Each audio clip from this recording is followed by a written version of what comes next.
Komisi Pemilihan Umum menggelar diskusi yang mengangkat topik media sosial untuk optimalisasi tingkat partisipasi milenial di gedung KPU Jalan Imam Bonjol, Menteng, Jakarta Pusat pada Jumat sore. Dalam diskusi bersama, praktisi medsos dan juga praktisi komunikasi ini membahas mengenai generasi Z di era teknologi dan audiovisual. Praktisi media sosial Geofakta Razali menilai keterlibatan pemilih milenial dalam pemilu serentak 2024 menjadi satu kelompok yang baru peduli secara wacana, namun belum bisa ikut berpartisipasi secara aktif dalam dunia politik. Meskipun masih dalam tahap attention, menurut Geofakta tidak bisa disimpulkan sebagai suatu perilaku pasif dalam berpolitik karena persepsi Gen Z mengambil dari experience mereka termasuk dari generasi sebelum mereka.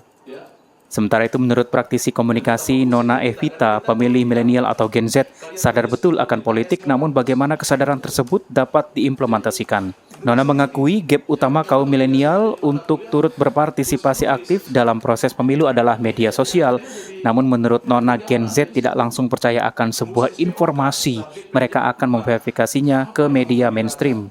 Tapi ketika kita bangun storytelling bahwa misalnya proses kita untuk memperbaiki negara ini susah gitu ya, kita membangun cerita, mereka lebih suka, engagementnya akan tinggi. Jadi menurut saya siapapun orang-orang yang berpolitik nantinya itu harus lebih banyak bercerita tentang proses. Jadi saat ini yang riset yang saya lakukan bersama dengan teman-teman, ini kan riset di tahun 2021.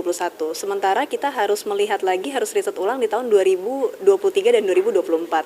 Tentunya semakin mendekati tahun 2024, suhu politik kian memanas, tentu Gen Z kemungkinan kesadaran politik hingga ke implementasi mungkin akan terwujud seperti itu. Lebih lanjut, Nona menilai generasi Z cenderung kritis terhadap informasi yang beredar di publik.